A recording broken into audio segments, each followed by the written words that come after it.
¿Qué tal? Bienvenidos a su canal favorito de YouTube. En esta ocasión vamos a hablar acerca de un tema de fisioterapia, que como siempre me han escuchado nombrar la fisioterapia porque me ha ayudado mucho en mi recuperación de un EBC. Y el tema en específico que se va a tratar hoy es la espasticidad. ¿Les suena este tema? Bueno, si no, por eso hoy tengo un invitado muy especial que es un fisioterapeuta y también terapeuta neurocognitivo. Él se ha dedicado a atender pacientes post-EBC y también ha formado terapeutas. Él trabaja con un método que se llama Perfetti. Enrique Covarrubias. Hola Enrique, gracias por aceptar la invitación para platicarnos acerca de este tema y darnos un poco más de comprensión acerca de esto. Hola, ¿qué tal, Carmen? Primero, pues quiero mencionarte nuevamente como la primera vez que me contactaste, que me honra mucho tu invitación. ¿Qué es método Perfetti? Bueno, el método Perfetti es un método que diseñó precisamente un doctor llamado Carlo Perfetti. Este doctor observaba que era muy común que tanto en las universidades como en la forma de trabajar en fisioterapia o en rehabilitación en general, se omitían varios aspectos que normalmente llevaban el tratamiento a solo abordar el tema del cuerpo. Pero, pues, como nosotros lo hemos estudiado y como ahorita se está estudiando mejor también, también se está haciendo mejores tratamientos, el método Perfetti busca abordar lo que es el evento vascular cerebral, porque es una terapia específica para un evento vascular cerebral. La busca abordar a través de la mente. ¿Cómo lo hacemos? Bueno, a través de lo que el doctor Perfetti llama procesos cognitivos. Esos procesos cognitivos son esas capacidades o esas habilidades mentales que quedan intactas aún después de un EBC. Por ejemplo, hay pacientes que no tienen afectada la memoria. Nosotros aprovechamos la memoria para poder activar esas zonas del cerebro que sí se vieron afectadas con la intención de poder favorecer un movimiento pleno o una mano relajada. Ya dependerá de qué observemos nosotros en estos pacientes. Además, también divide la espasticidad en 4 factores que vinculan directamente a su tratamiento y ofrecen a los pacientes una oportunidad de algo diferente, ¿no? Finalmente sabemos que en la mayoría de los centros de rehabilitación se suelen hacer estiramientos o se buscan trabajar con repeticiones, pero lamentablemente suele haber muy pocos resultados. Y el tener la oportunidad de conocer este modelo donde trabajan a través de la teoría neurocognitiva permite entender al paciente como un todo y abordarlo desde diferentes esferas con la intención de que su recuperación sea plena. ¿Este doctor Perfetti de dónde es? Es ¿O de italiano. dónde era? Bueno, era ¿Todavía italiano. vive? Ah, Falleció, me parece que hace 2 años o hace un año. ¿por qué te interesaste en la terapia neurocognitiva? Bueno, en realidad mi materia favorita siempre fue neuro. A mí me llamaba mucho la atención lo complejo que es tanto el cerebro como todo el sistema nervioso. O sea, la idea de que no existe nada sin el sistema nervioso, por muy complejo que pueda ser el sistema muscular, etcétera, encuentro hasta poético, hasta como que pues, se puede romantizar mucho con lo que podemos hacer con nuestra mente o cómo nuestra mente nos conecta a través de nuestro cuerpo con la realidad o con el exterior. Es algo que me llamaba mucho la atención. Además, eran un dolor de cabeza las materias y a mí me encantaba. Entonces, eh, eso sumado a que bueno, no mi primer, pero uno de mis primeros 5 pacientes fue justamente una señora que había sufrido un evento vascular cerebral. A pesar de que yo en ese momento como estudiante solo hice un tratamiento clásico, un tratamiento conservador de movilizaciones, de estiramientos, hubo una sesión que me marcó. Yo estaba movilizándole su brazo y de repente sentí como la señora apretó con su pulgar mi mano. Jamás pensé que yo lograría algo así. Cuando lo logré, para mí fue impactante. Yo dije, en ese momento no podía ni siquiera creérmelo y volteé a ver a la paciente y ella me volteó a ver, no podía hablar porque sufría de afasia, pero ella me volteó a ver con una cara de sorpresa igual y empezó a llorar, así casi que sin poder expresar, sin poder sacar ningún tipo de voz. Estaba llorando ahí frente a mí Y yo también quería de verdad llorar de lo emocionado que me había sentido con ese momento. Y decía, bueno, es que yo quiero que no solo pueda mover un pulgar, yo quiero que mis pacientes puedan volver a caminar sin problemas. Y siempre que les preguntamos a los pacientes qué es lo que quieren recuperar como objetivo, Ajá, ¿no? Porque es sí, algo que tenemos que hacer ajá, y que en general nos debe de interesar. ajá, Muchos de ellos nos mencionan como de, pues yo quiero volver a abrazar a mi nieto, yo quiero volver a acariciar a mis perritos.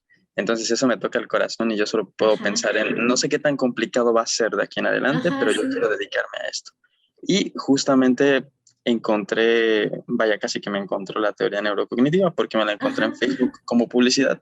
Yo ajá. dije, quiero hacer esto y efectivamente me inscribí a la escuela que está en escuela en línea, se llama Neurocognitive Academy. Qué bonita labor. A mí los fisioterapeutas se me hacen así como ángeles porque ayudan bastante a los que no nos podemos mover bien.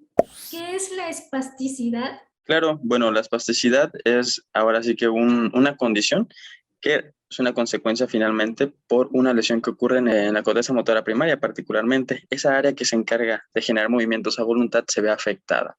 Normalmente este tipo de lesión lo que va a hacer es limitar en cierta medida los movimientos y también va a producir algunos efectos que van a afectar la parte de nuestro cerebro que se encarga de interpretar las sensaciones. ¿Cómo es esto? Bueno, la espasticidad lo que hace realmente es enviar una señal constante, normalmente equivocada, a la parte del cuerpo que se ve afectada, dependiendo de dónde ha sido lesionado ese cerebro, y esto va a producir precisamente que haya alguna limitante en el movimiento, una tensión constante. Em, Donde yo estudié, el doctor Valerio Sarmati pone un ejemplo que a mí me llamaba bastante la atención, y es que nosotros tenemos un reflejo llamado reflejo miotático, que es este reflejo donde nuestro músculo se tensa después de sentir una tensión muy grande, muy acelerada o simplemente inesperada. Por ejemplo, cuando tú vas en un coche y te golpea otro coche desde atrás, tu cuello se va a ir hacia el frente del impacto. Pero una vez que vas hacia adelante, tus receptores de los músculos en el cuello reconocen que se están estirando muy rápido, que no es una tensión que tú estés generando. Entonces lo que hacen es, supongamos que aquí está la cabeza se va yendo hacia acá, lo que va a hacer es tensarse. Esto no lo hacemos nosotros de forma voluntaria, lo hacemos automáticamente a través de un impulso medular. Nuestra médula envía el mensaje y se hace automáticamente. Es con fines de protección, entonces tiene buen sentido. Si no, nos estrellaríamos siempre. Ahora, el único detalle está aquí, que cuando nosotros tenemos una lesión cerebral en la corteza motora, Ujú. va a ocurrir que ese mensaje se va a enviar de forma excesiva e incluso sin necesidad de que haya un estímulo así de grande como el que les mencioné.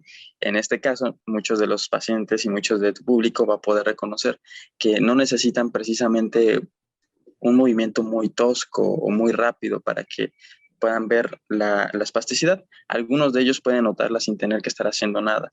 Esto ya habla de que el mensaje está siendo enviado constantemente simplemente porque el cerebro puede estar teniendo dificultad para interpretar de qué parte de su cuerpo está recibiendo información, eh, qué información está recibiendo directamente, tal vez la ubicación de esos segmentos, tal vez puede ser solo de un dedo o incluso puede ser directamente porque cuando recibimos esa sensación de tensión en uno de nuestros dedos, supongamos, esa tensión puede ser desconocida para el cerebro porque le cuesta más trabajo interpretar siempre que hay espasticidad. Entonces, la espasticidad es un conjunto de, bueno, es una condición con un conjunto de factores que afectan a los pacientes que sufrieron una lesión cerebral. ¿La espasticidad se puede disminuir o puede desaparecer? Sí, en realidad sí se puede. Lo que tenemos que hacer nosotros es romper este patrón cerebral que está ocurriendo. Ujú. Como les decía, es un mensaje que está enviando equivocadamente el cerebro porque tiene dificultades para comprender de dónde vienen las informaciones que está recibiendo o incluso las genera inadecuadamente porque tal vez tiene dificultades para la comprensión de qué puede hacer. Entonces nosotros tenemos que facilitar a través de todos estos procesos cognitivos este entendimiento. Pero sí, nuestro cerebro tiene toda la capacidad para poder disminuir la espasticidad e incluso pues puedo decirles muy contento que he tenido pacientes que han mejorado bastante respecto a esto. Pacientes que llegan con una mano cerrada, que incluso tienen el pulgar atrapado, terminan pudiendo sostener una taza, pueden sostener una botella, y eso solo hasta donde yo me he quedado en la recuperación con ellos en la empresa donde trabajaba. Claro que ellos pueden seguir avanzando mucho más. Incluso llegamos a tener alguno que otro paciente que sorprendía bastante. Uno de ellos lo que podía hacer, y me mostró en una de las sesiones grupales, como si no fuera nada, agarró y encendió un cerillo. Con la mano que tuvo el ACV, la mano afectada, nada más vimos cómo encendió un cerillo. O sea, el hacer este agarre requiere de que no haya nada de espasticidad. Y realmente la espasticidad la podemos abordar de formas mucho más complejas en el método o la teoría neurocognitiva. Realmente hacemos esto. La dividimos en 4 diferentes elementos y lo vamos trabajando uno a uno. Por ejemplo, primero necesitaríamos que nuestra mano esté totalmente relajada para poder después pensar en un movimiento. Cuando yo ya puedo hacer que mi cerebro entienda dónde está mi dedo y qué informaciones tiene que recibir mi dedo, entonces va a ser más fácil que yo pueda generar un movimiento.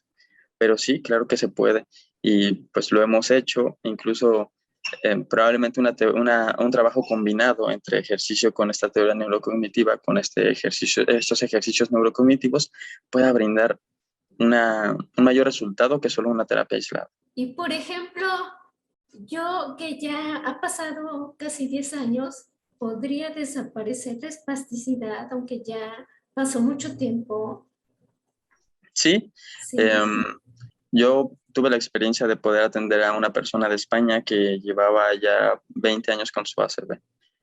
Y esta persona precisamente tenía la misma duda. Es muy común tener esta duda porque normalmente el neurólogo menciona cosas como de sí se puede recuperar, pero como que pone un plazo límite, ¿no?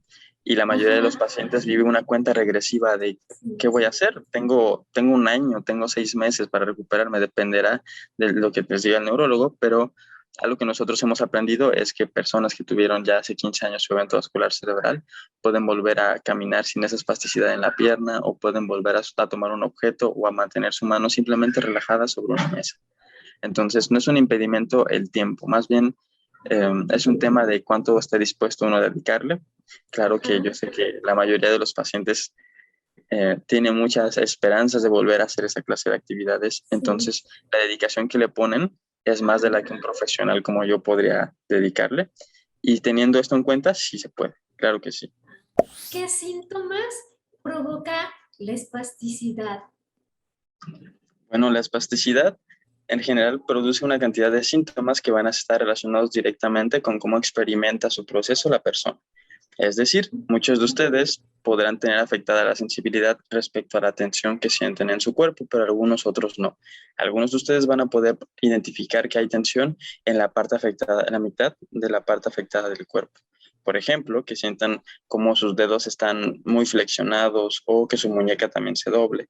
Esto hay pacientes que lo pueden reconocer y otros que no. Y esto se debe a que hay zonas del cerebro que se encargan directamente de la sensibilidad. Pero no solo de un tipo de sensibilidad, sino que tenemos informaciones de presión, de las superficies, del movimiento, de la posición del cuerpo, etcétera. Son muchas. Estas, dependiendo de cuál sea la sensación que nosotros obtengamos del exterior, más que solo de la espasticidad, van a ser derivadas de la lesión. La espasticidad por sí sola realmente solo nos debería producir esa sensación de tensión y como síntoma sería más bien esto, además de la limitación en el movimiento. Ustedes como pacientes van a poder experimentar que tienen una dificultad para generar un movimiento voluntario y también que si de lograr hacerlo, que no es el movimiento que ustedes necesariamente están queriendo o que hay partes de su cuerpo que se activan cuando ustedes están realizando un movimiento. El ejemplo que a mí me gusta poner a los pacientes es ¿cuántos de ustedes no han bostezado y se les ha cerrado su mano? ¿Cuántos de ustedes no han hecho alguna actividad, por ejemplo, como estornudar, que ya sienten que su mano está relajada, estornudan y al estornudar, como los músculos de nuestro tórax se contraen para hacer ahora sí que esa actividad, nuestra mano tiende a cerrarse. Esto es porque en nuestro cerebro hay un desorden en este tipo de comando. Vaya, en lugar de que se mantenga en la zona que se encarga de hacer este movimiento, digamos que se desordena y empieza a propagarse como un impulso eléctrico que afecta a otras partes del cuerpo. pero como les digo, esto no depende exclusivamente solo de la espasticidad, sino más bien de una lesión en un evento vascular cerebral. Creo que de todos modos es útil saber o entender qué pasa y por qué no solo se tendría que reducir a que su afección está en la espasticidad. Ahora, de las otras informaciones que les mencionaba que nuestro cerebro tiene que obtener, también puede sentir o procesar cualquiera de estas como dolor. ¿Por qué? Bueno, sucede que cuando nuestro cerebro tiene una dificultad para entender informaciones del exterior, tiene que atribuirles una cualidad.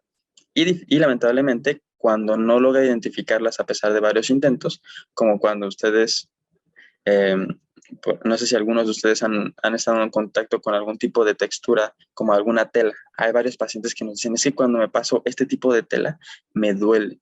O es que cuando mi mano está en esta posición, me duele. Eso es porque justamente en ese momento nuestro cerebro no puede comprender bien el tipo de información que obtiene de esa mano, de ese brazo o de esa pierna y lo traduce como un proceso doloroso. Muchos pacientes presentan un dolor en el hombro, por ejemplo, derivado a un proceso de espasticidad.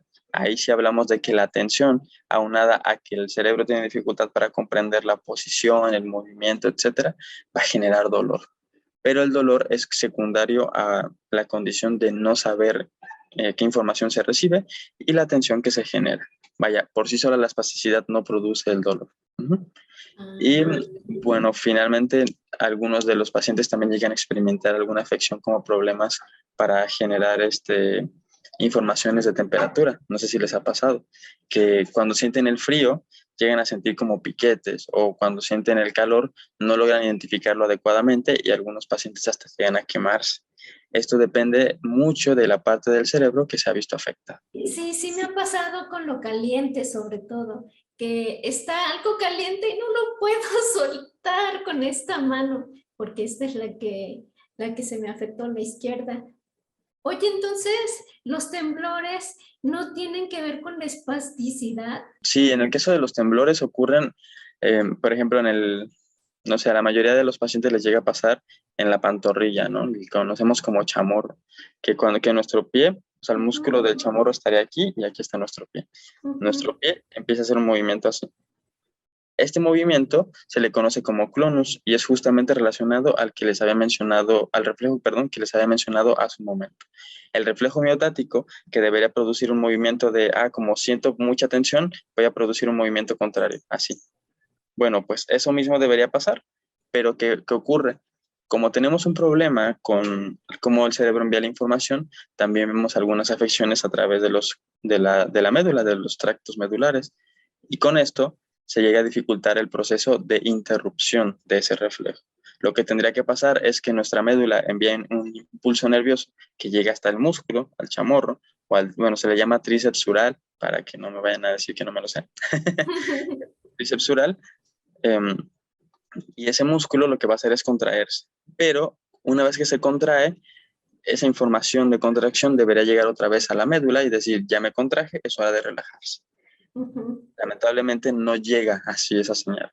Y como no llega, o bueno, aunque llegue, no lo entiende adecuadamente nuestro sistema nervioso, va a seguir produciéndola. Y entra como en un bucle, como en un círculo vicioso donde en lugar de hacer una vez y me detengo, está una, dos, tres, cuatro, y llega a producirse así.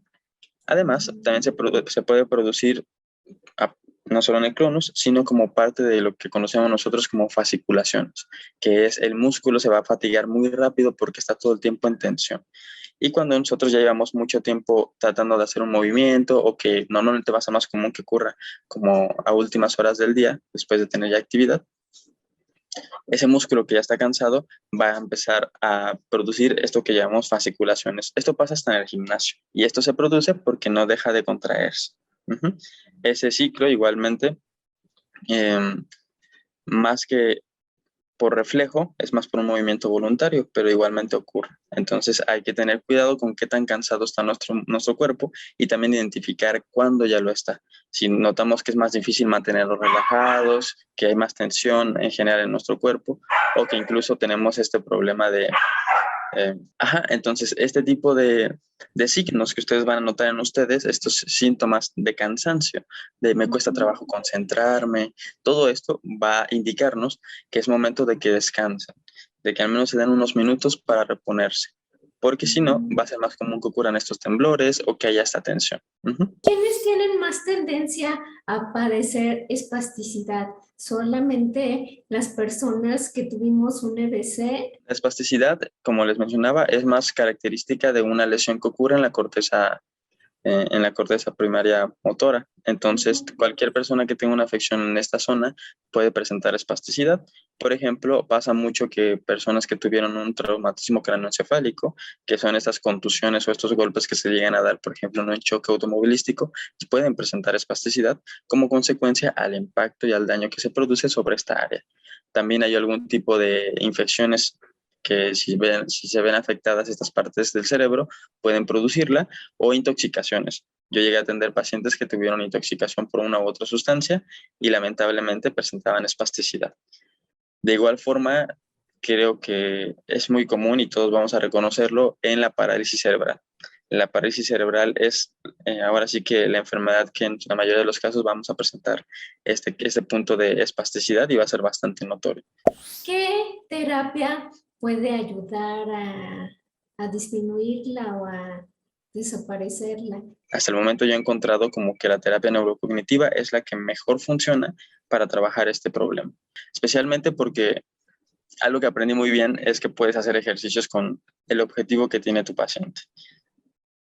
Y también pienso que es la más completa de todas hasta el momento. No les diría que yo lo aseguro porque tendría que haber probado ya todas las opciones que hay, ¿no? Y no es así, pero de las que yo he probado en mi experiencia, sí sería la terapia neurocognitiva las que les ofrecerían la mayor oportunidad para poder alcanzar este nivel de recuperación que ustedes buscan.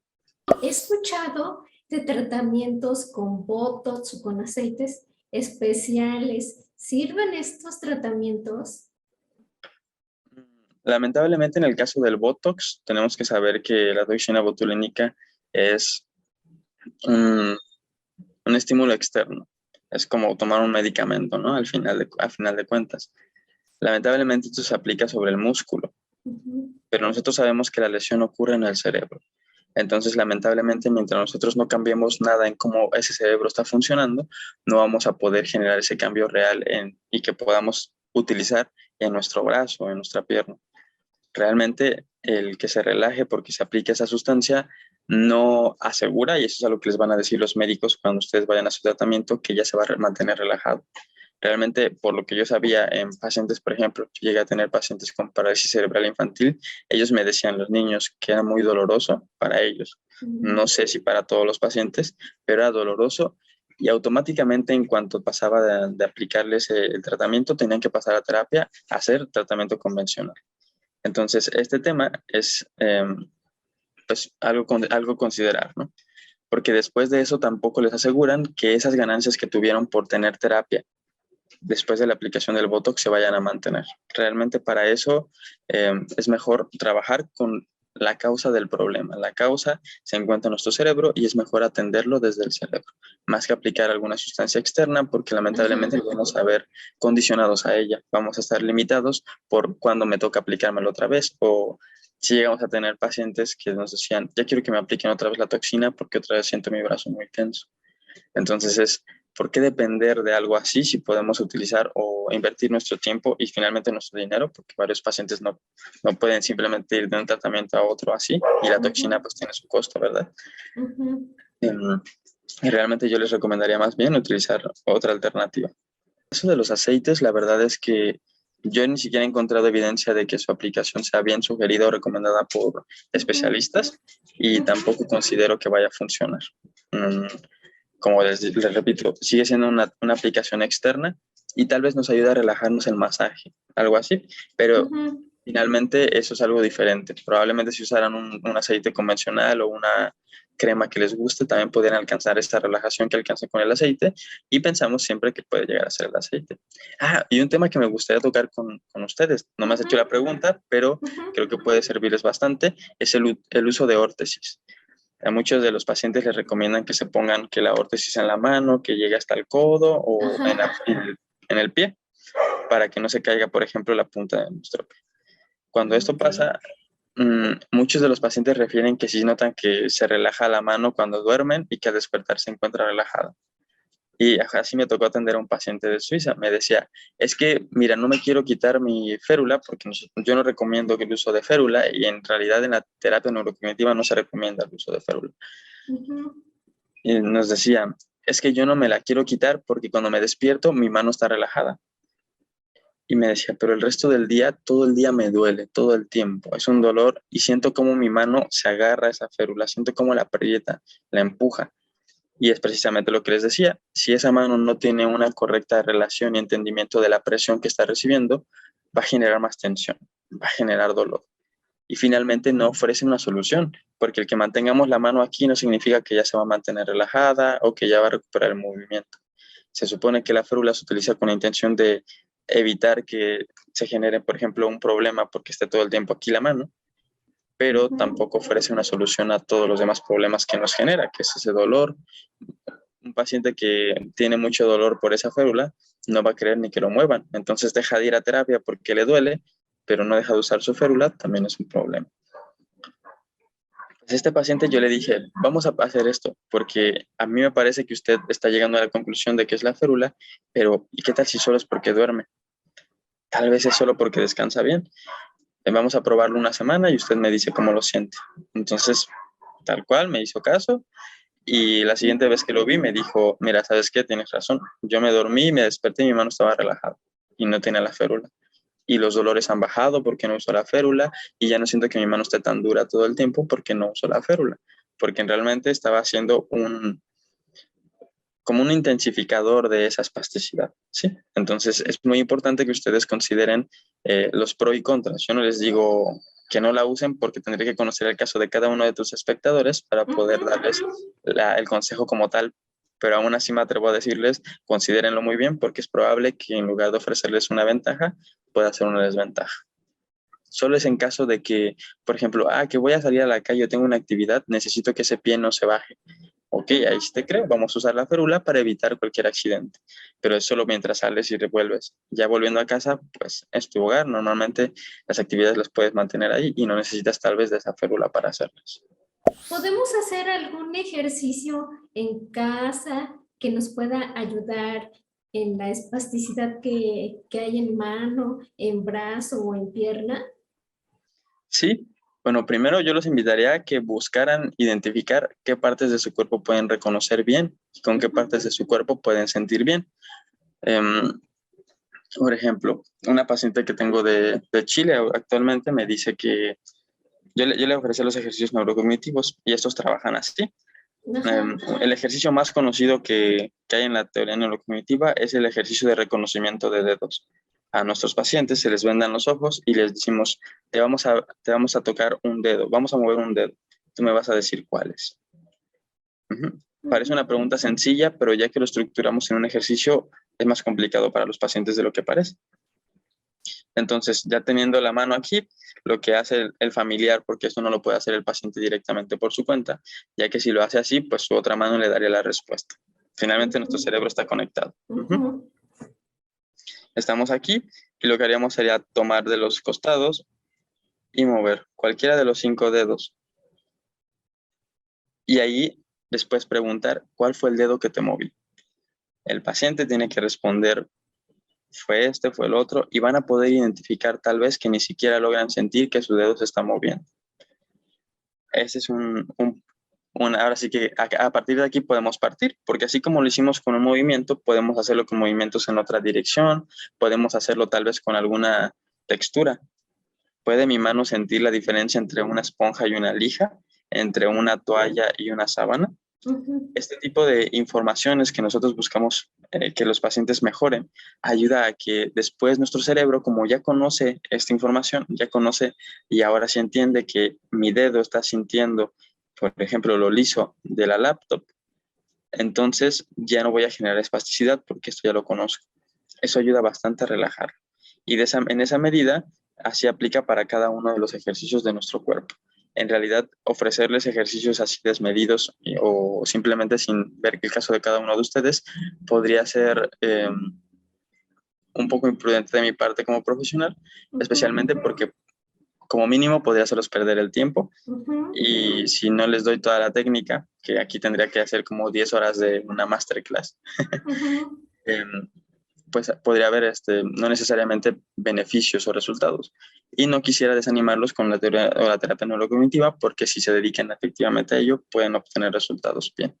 Pero sí les invito a hacer esto como un ejercicio en casa para que ustedes observen qué tanto Ujú. puede entender su cuerpo de cómo se comunica con, bueno, ahora sí que su cuerpo, perdón, qué tanto puede entender nuestro cerebro, qué tanto se comunica nuestro cuerpo con el exterior. Porque finalmente eso es lo que hace la terapia neurocognitiva. Parece, de verdad, parece simple, pero cuando lo Ujú. ponen a prueba, lo ponemos a prueba sobre los pacientes, muchos de ellos se llegan a frustrar porque parece irreal qué tanta dificultad puede haber en una ecuación mental que podríamos decir es así de simple.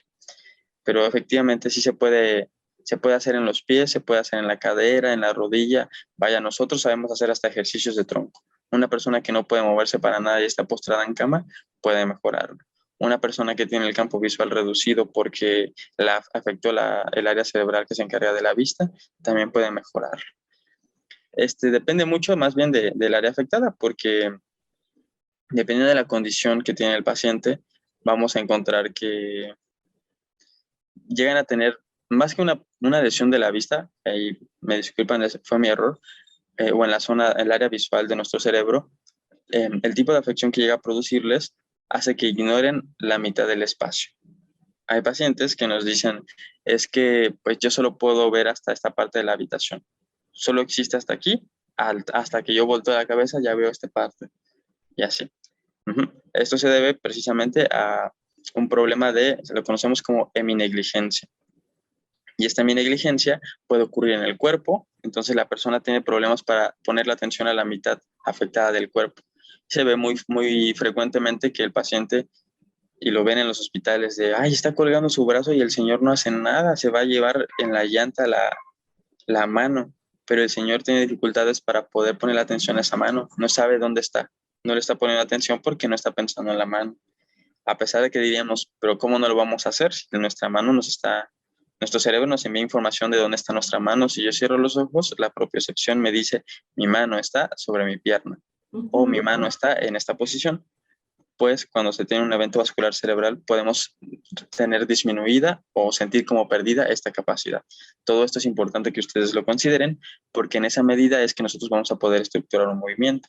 Si yo no logro identificar en qué punto en el espacio se encuentra mi cuerpo, ¿cómo voy a pedirle a mi cerebro que le indique que haga un movimiento? ¿En qué dirección va a ir? Todo esto es algo que nuestro cerebro hace de forma cotidiana, todos los días. Y con el Ujú. lado sano ya lo hacemos, Ajá. pero no significa que con el lado afectado no podamos lograrlo, sino que más bien tenemos que trabajar sobre eso. Es por eso que les digo, movilizaciones pasivas y estiramientos se quedan muy cortos para lo que tenemos que aprender. Tenemos que volver a aprender a movernos, a aprender a relajarnos. Qué interesante. ¿Qué alimentos nos ayudarían a disminuir la espasticidad? No sé si haya algún pues alimento o algún tipo de suplemento alimenticio que realmente nos ayude a mejorar esto. Tal vez alguna vitamina o realmente esto creo que sería mejor que lo preguntaran con un neurólogo, ya Ujú. que mi conocimiento sobre el tema es algo limitado. Solo les diría como recomendación que consideren si la comida está muy caliente o muy fría, puede producir un reflejo sobre ustedes. Puede ser en esa mano o en ese pie, Ujú. según ustedes respondan a ello, porque cada uno de ustedes lo va a hacer diferente. Tú me decías, conmigo es el calor. Mi Ajá. mano se aprieta más y no lo suelta. Hay pacientes que les pasa con el frío. Y en el caso del frío, puedo aclararles este tema. En el Ujú. caso del frío, cuando baja la temperatura, nuestro cuerpo, nuestra piel reconoce este cambio.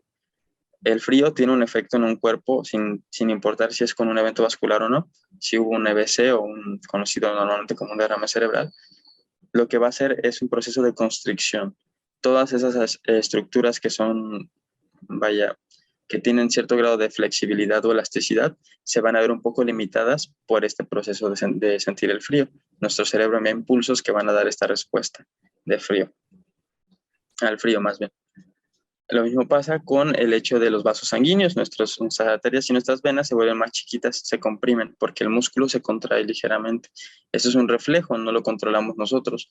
Pero en una espasticidad, como les había mencionado, como ya sabemos que nuestra mano se está cerrando, al momento de que nuestra piel siente ese frío, es más probable que tengamos más de esto.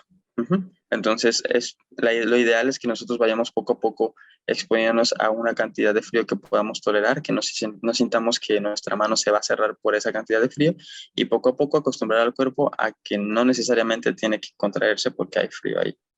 Pero eso ya es un ejercicio que tendría que trabajar cada uno de ustedes con un profesional, de preferencia un terapeuta neurocognitivo. En época de frío hay gente que siente más rigidez. Y de hecho, no solo pasa con un evento vascular cerebral, las personas que tienen artrosis también sienten, es que hasta te dicen, siento que va a llover, porque el cambio de temperatura hace que su rodilla se vuelva más rígida. Como les decía, esto ocurre en diferentes estructuras, en el músculo, en los tendones, en la cápsula articular, por ejemplo, también llega a haber como una pequeña compresión, algo sutil, pero este reflejo sí llega a afectar el cómo nosotros podemos hacer un movimiento, por ejemplo, o cómo nos sentimos en general. Todos hemos notado que cuando hace mucho frío como que nos apretamos, estamos así, como, ajá, y eso es parte de un reflejo también, pero es más sutil. En una persona que tiene una lesión va a sentir una molestia mayor y en una persona que tuvo un evento vascular cerebral o que sufre de espasticidad, pues también va a tener este problema. Bueno, y finalmente, ¿algún aviso que nos tengas que dar? A mí me gustaría que ustedes buscaran precisamente este tipo de información de terapia neurocognitiva y se pusieran en contacto con algún terapeuta neurocognitivo. Vaya, no necesariamente tiene que ser conmigo, no es una promoción o sea, mía, sino más bien yo los invito porque sé, por lo que me han contado mis pacientes, lo frustrante que puede ser buscar y buscar y buscar y no encontrar algo que les empiece a acercar a ese objetivo que ustedes tienen. Entonces yo los invito de verdad a seguir páginas donde se hable de evento vascular cerebral, como la tuya, Carmen. Ahora sí que hay contenido de este tipo y también buscar de terapia neurocognitiva, porque eso les va a favorecer bastante a entender mejor estos procesos de qué ocurrió conmigo, de realmente puedo recuperarme, a responder estas preguntas. Por ejemplo, donde yo trabajaba, Stroke Therapy Revolution.